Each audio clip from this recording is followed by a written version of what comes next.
I'd say grow and go to another level. All right. We'll say transient, and we'll say more so even when we're talking about finding the right replacements, it's your business actually being able to go cross generationally. All right. If you look at a company like a Blockbuster that spent years, not, adapting to online streaming, and they just wanted to do the rent video stuff. And now, Netflix comes in and they take their DVDs. No, you want a business in which you're finding people that come in that can take it to another level, regardless of the generations, regardless of what's going on with the technology in the world. And right now, just saying that, we can start right there with the Commanders.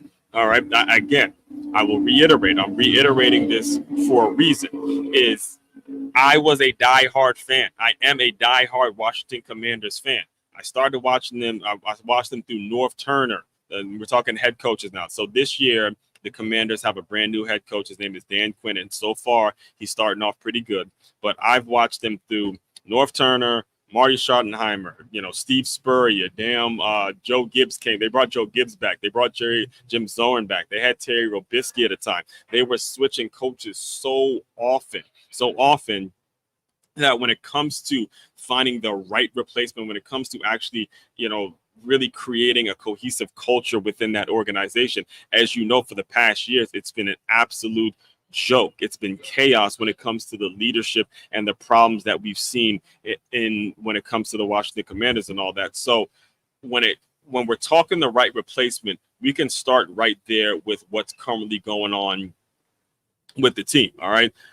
Dan Quinn. All right. Dan Quinn has had he had a very great resume coming into the Commander's position. I thought that it was a smart pick. So just to go back and give you some history, I know if you're not into football, I'll just kind of give you some history on where he started. He actually played at Salisbury University. I believe it was Salisbury State when he played there, but he's familiar with the DMV area, and he knows a little bit about what it takes to know how passionate we as fans are when it comes to the Commanders and all that. But also when it comes to the defensive side of the ball, you got to think this was the defensive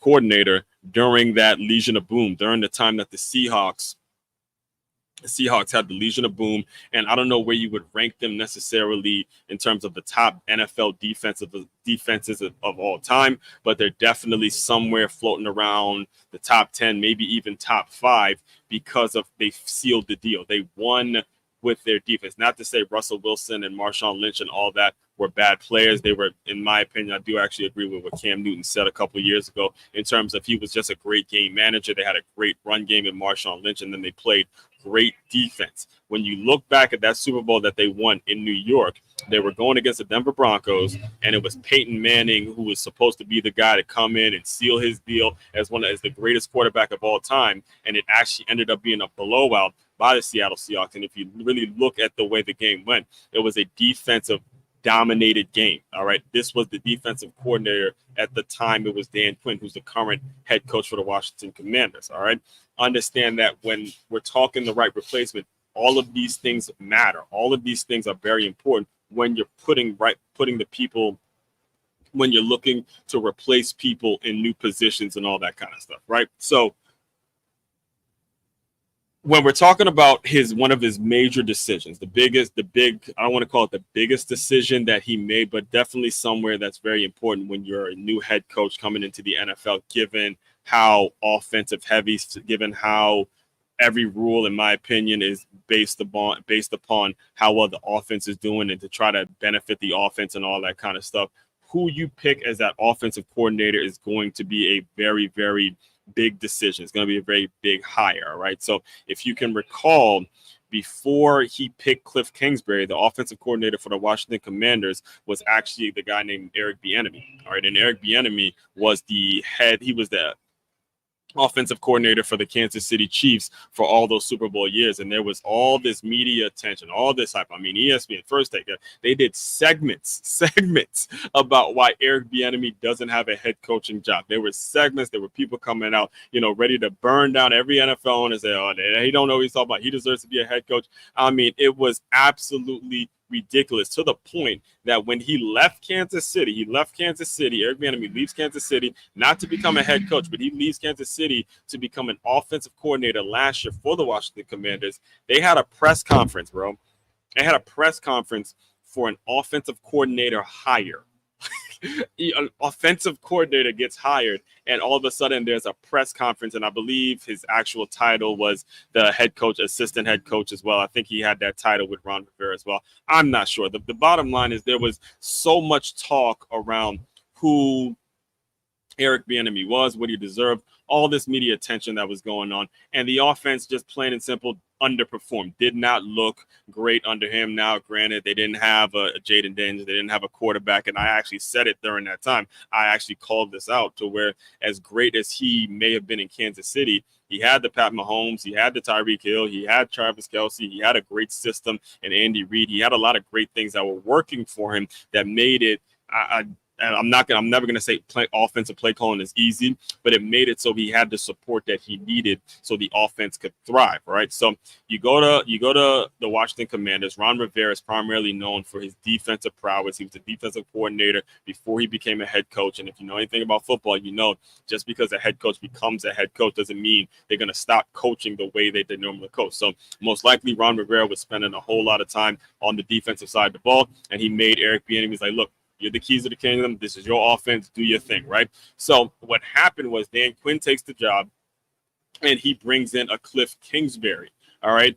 And that wasn't a really popular decision. It really wasn't, all right? Again, you get the national media who likes to poke holes or likes to talk about these hires as if they're actually in the room and stuff like that. But they basically said, oh, well, Cliff Kingsbury didn't deserve an NFL job. They basically said didn't deserve the NFL job when he was in Arizona because of his lack of accomplishments when he was at Texas Tech. Even he coached Patrick Mahomes actually at Texas Tech, and then he also coached Johnny Manziel as well. So when it comes in, and I'm explaining all this for a reason. I'm breaking all this down for a reason. In fact, this morning I remember saying the same thing.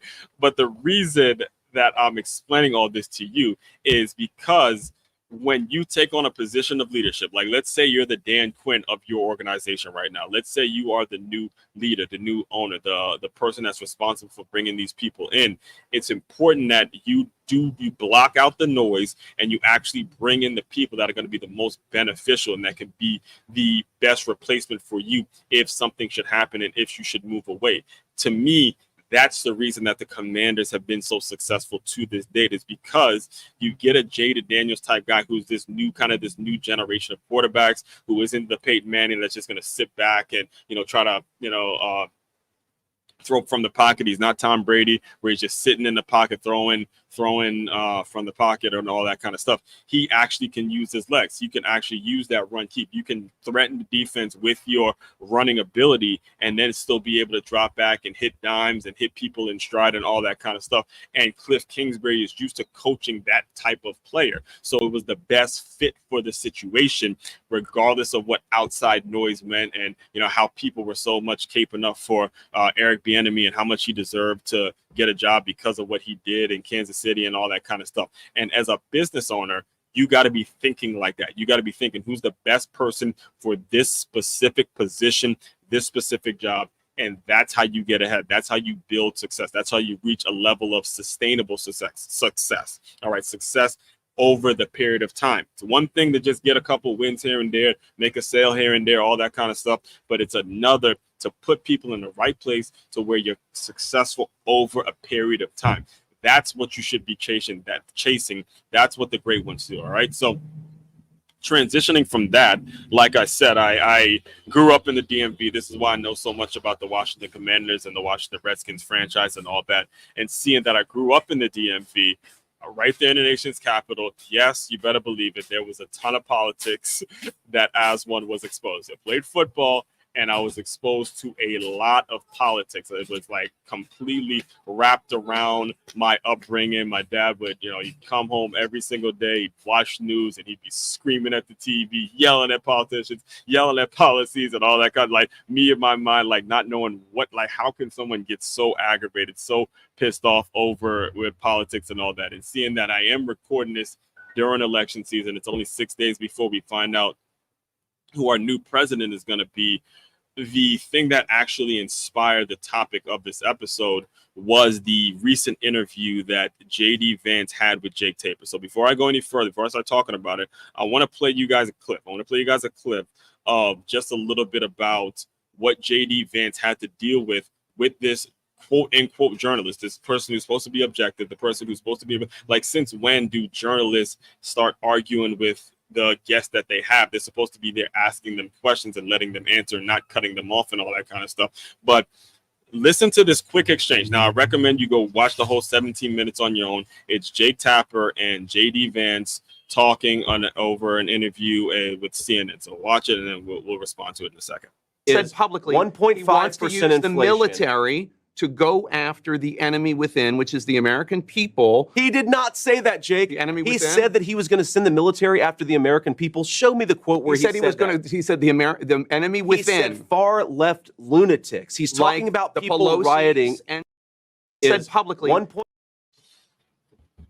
right, so like I said, go watch the whole thing on your own. I recommend you do that. All right, and what bothers me about that whole clip, what bothers me about that whole exchange that they had is, it was about a week ago. All right, it's about a week ago where Kamala Harris, all right, current vice president and a Democratic nominee for president of the United States. We all know the name at this point, right? She had an interview with Brett Barrier, in which had this similar tone. There was a lot of fire back and forth. There was a lot of quote unquote cutting people off, and there was a very tense interview, right? And I remember the next day listening to segments about how Brett Barrier, well, first of all, it was only 25 minutes, and it was said that Brett Barrier, he was waiting for her. She was late for the interview in itself. So obviously he had to get certain questions out. So that's just going to say that now. But based on the exchange and how heated that exchange got between Brett Barrier and Kamala Harris, a lot of people came out the next day. There were segments, there were actual segments about how he was so rude to her, how he doesn't need to be cutting off the vice president like that, how he's misogynistic, how he's, playing all into a lot of the Democratic talking points that if you're anything like me, you've kind of gotten tired of hearing at this point, right?